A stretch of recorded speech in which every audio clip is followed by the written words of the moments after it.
Doctor Imran Farooq कत्ल case की समाअत के दौरान जज कौसर अब्बास जैदी और वकील सफाई के दरमियान तल्ख जुमलों का तबादला हुआ। मुल्जिमान के वकील मंसूर आफरीदी ने कहा कि जेल हुक्काम ने मुल्जिमों को कैद तन्हाई में रखा हुआ है। उन्होंने मुल्जिमान के तिब्बी मुआयने के लिए मेडिकल बोर्ड तश्कील देने की इस्तदा की।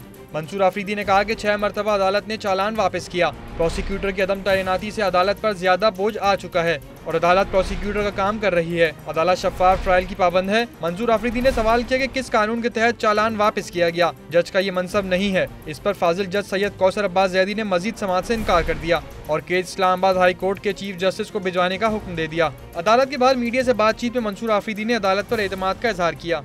मैंने कहा मैं सुनाना चाहता हूँ, मुझे आप पे एतमाद है, आप मेरी बात तो सुने, आप मुझे नकलें प्रोवाइड कर दें।